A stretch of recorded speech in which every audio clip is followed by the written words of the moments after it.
예, 여러분 안녕하세요. 마재광입니다. 오늘의 정치 논평 시작하겠습니다. 첫 번째 기사부터 바로 보시겠습니다. 국방부 여성 징병제 검토한 적 없다. 사회적 공감대 합의 필요. 정치권에서 거론되고 있는 여성 징병제에 대해 검토한 바가 없다. 전하교 국방부 대변인이 오늘 정례 브리핑에서 이렇게 밝혔습니다. 해당 사안은 사회적 공감대 합의 이런 게 필요하기 때문에 신중하게 검토하거나 결정되어야 할 사안이다. 개혁신당, 이준석의 신당이죠. 개혁신당이 어제 총선 공약으로 여성 신규 공무원 병역 의무화를 발표를 했습니다. 이준석 개혁신당 대표, 지금까지 대한민국 시민의 절반가량, 즉 한쪽 성별만 부담했던 병역을 나머지 절반이 조금씩 더 부담해 나가는 방식으로 전환할 것을 제안한다. 빠르면 2030년부터 공개 채용을 통해 경찰, 해양경찰, 소방, 교정직렬에서 신규 공무원이 되고자 하는 사람은 남성과 여성에 관계없이 병역을 필할 것을 의무화하겠다. 반면 신원식 국방부 장관도 여성 징병제에 대해서는 당장 검토할 일은 없다고 밝힌 바가 있죠.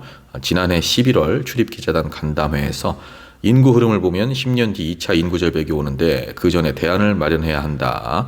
그렇다고 하더라도 몇 년 내에 당장 여성 징병제를 검토할 일은 없다라고 밝힌 바가 있습니다. 일반 병사로 근무하게끔 하겠다 이거죠. 간부도 아니고.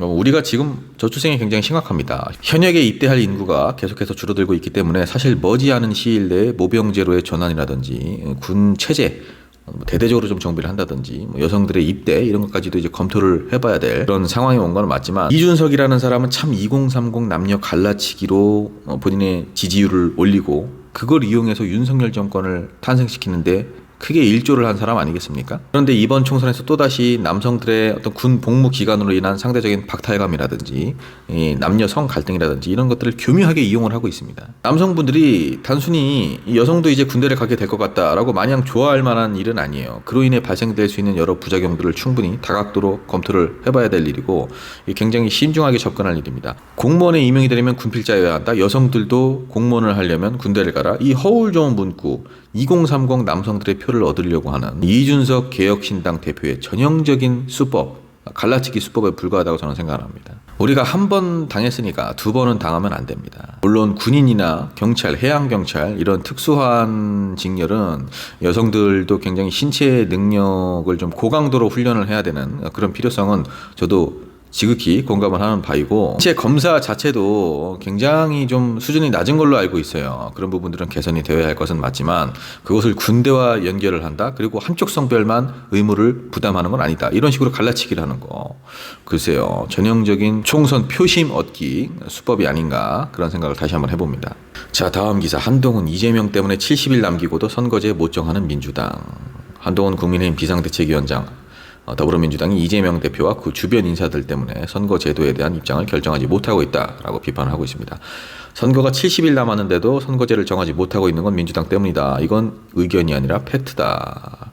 이재명 대표가 비례로 나오고 싶다는 것, 그리고 이재명 대표 주위 진영에서 몫을 나눠 먹기 쉽게 하려는 것, 이 두 가지 니즈가 충돌하기 때문이다. 이런 주장을 하고 있어요.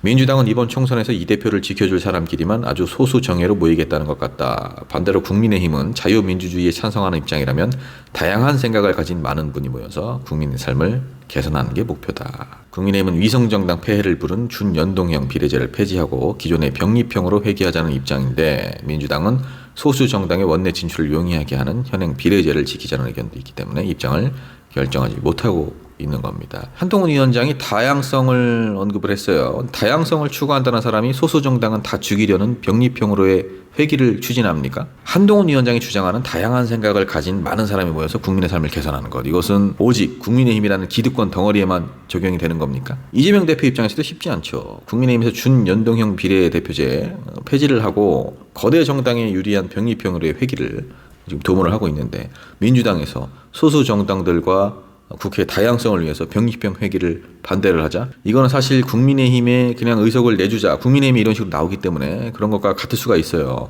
준연동형으로 가서 진보 진영의 연대를 구축하고 윤석열 정부와 같이 싸우자, 이런 의견들도 있는데, 그래서 조정훈 의원이 어떻게 됐습니까? 정의당이 어떤 식으로 나왔습니까? 쉽게 생각할 문제가 아니라는 거예요. 지금 소수 정당들 다 무시하고 한 석이라도 더 가져가 보려고 횡포를 하는 거는 엄연히 국민의힘입니다.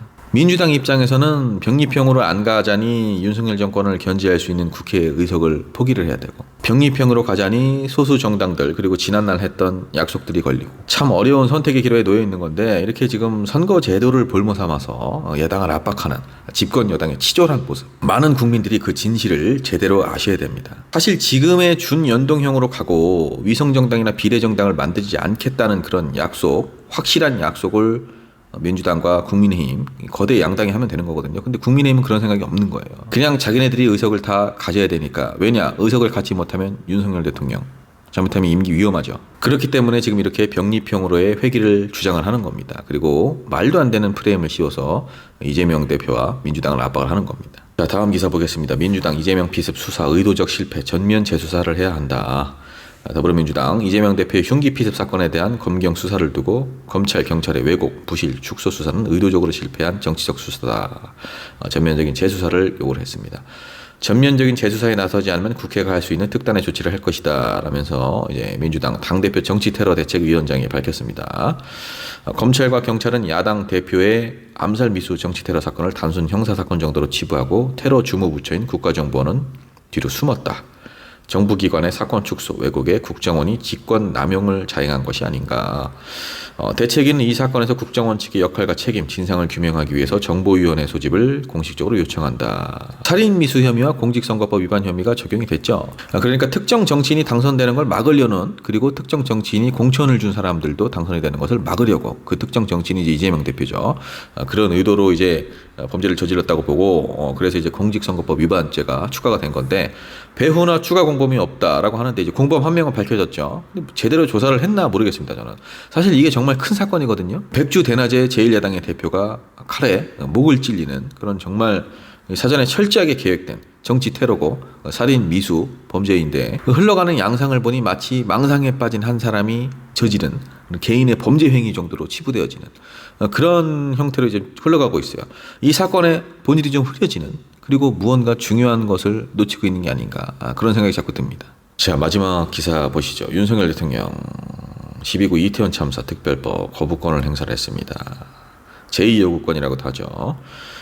결국에 이제 거부권을 행사를 했는데, 대통령 취임 1년 8개월 만에 벌써 9번입니다.